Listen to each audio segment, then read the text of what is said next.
Hello, hello, hello. I am so excited that you are joining us in today's video and session of the Voice of Reformation. This is a new African concept, and this is a video and a level of series which we are having to discuss the school of values. Now, if you have been following, and if you haven't, I'll recommend that you check our other videos, because we have started this series on the school of values, where we speak about values that we believe and are necessary for national development and personal development as well. And so in today's video, we are going to be talking about the value of competence. The value of competence. Now, why are we even talking about values? You need to understand this, that nations are not broken because of any other thing or factor, but because of their value systems. If a nation is going to stand, if a nation is going to progress, it will depend on its value systems. That is how important and necessary it is. That is why we are discussing these values, because it starts from the very grassroots and climbs all the way to the very top, and has that capacity to either advance a nation or break it down. So if this is so necessary, then why shouldn't we be talking about it? And I'm glad you are joining me to understand what this is about. And so the value of competence. When we talk about competence, what really is it? The value of competence is the desire and capacity to be efficient in your execution. Remember that. It is the desire and the capacity to be efficient in your execution. And so this is something that we seek and must be inculcated in the African DNA and setting to be able to advance us to the place that we need to get to. Now, when we look at our atmosphere and time as we find ourselves in, you will relate with me that we lack competence, the value of competence in our local setting and in almost everything we do. The last time you took your clothes to the tailor for him to or her to work on it for you, how long did it take for you to get it back? Right? Yes, and it cuts everywhere, from sending your items to the carpentry shop, to trying to get something, ordering something, the time it gets to you, the quality of the work, right? These are things that, like I said before, are at the very grassroots. So from the local artisan to even the government system, the politicians are promising, but when they get into position, they are unable to deliver. The competence level is on the low.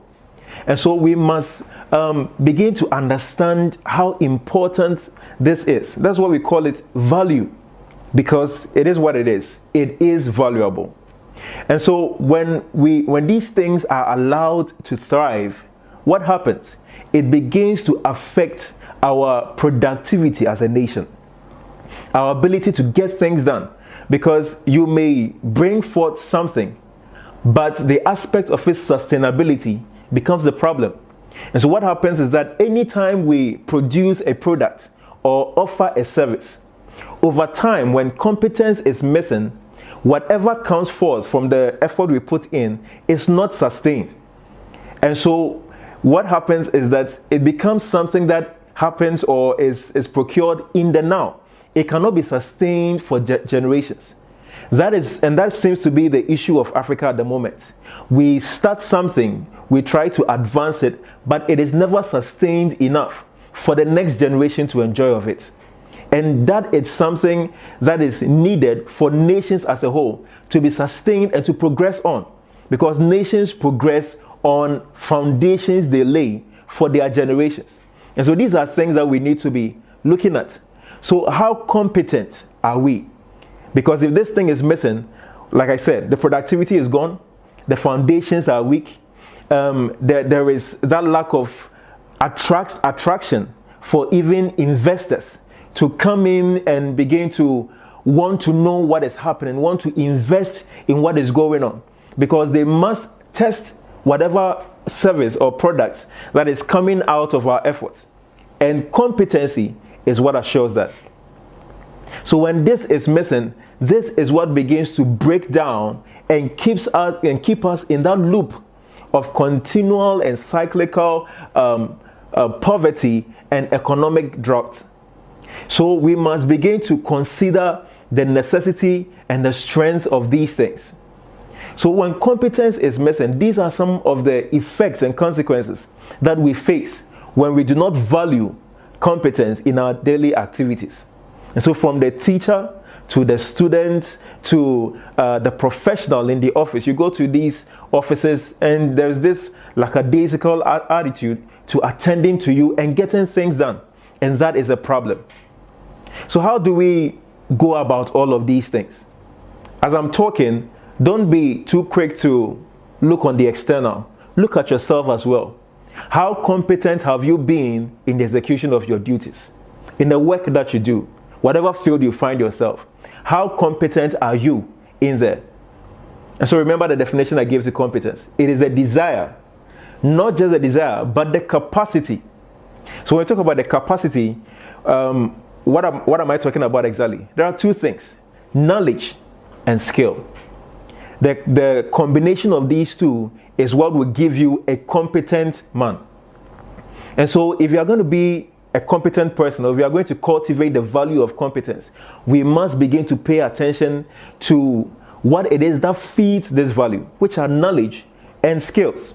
And so whatever that is being given to us, whatever learning process or curve that we find ourselves in, we must invest in it. The time, the effort, the strength, whatever form of investment that is needed. Make sure that you understand what you are doing. If it is a skill you are working on, make sure that you sharpen yourself. You give yourself that time to understand and to inculcate this skill in yourself. And make sure you are either the best or among the best. What the others are doing that we seek to replicate or multiply, it's not a supernatural thing. What the white man has done that attracts you to go get it, he is not able to do it because of some supernatural help. It is because fundamentally their value systems are laid in such a way that these are some of the things that they pay attention to. They consider the competency of whatever they put their hands to.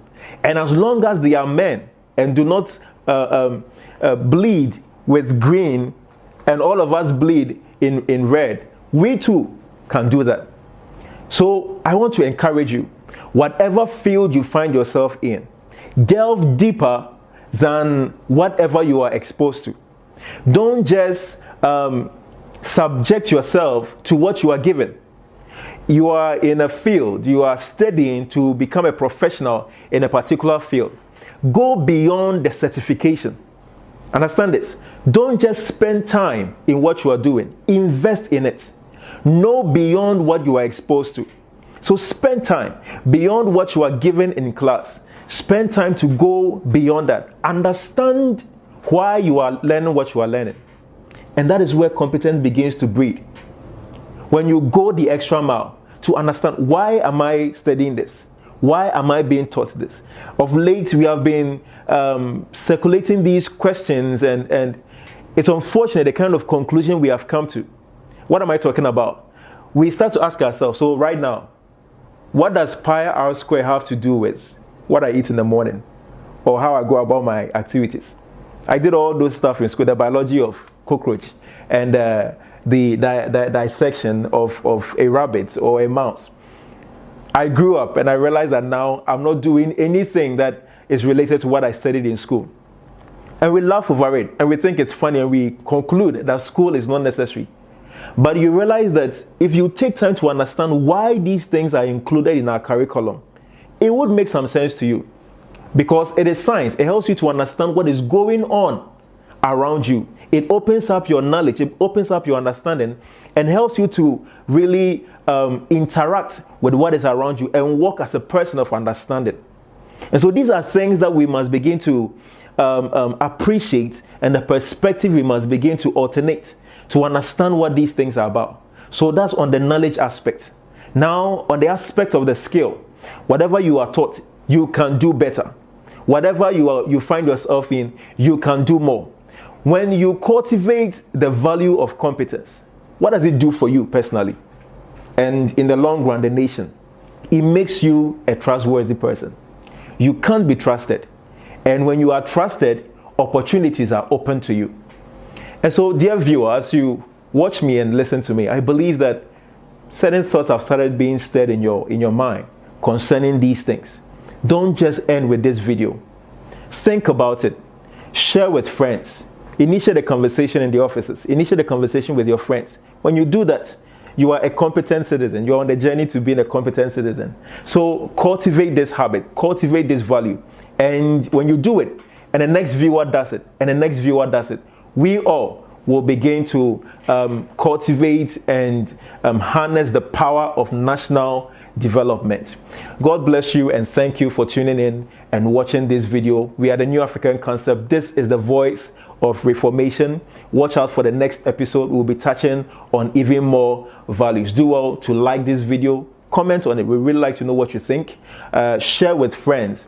And if you'd want to be helped or assisted in any way in cultivating this value, or you want to know more about us, our contacts will be shared. Send us a message on Facebook or even in the comment section. We will find you and communicate with you. Thank you for joining us.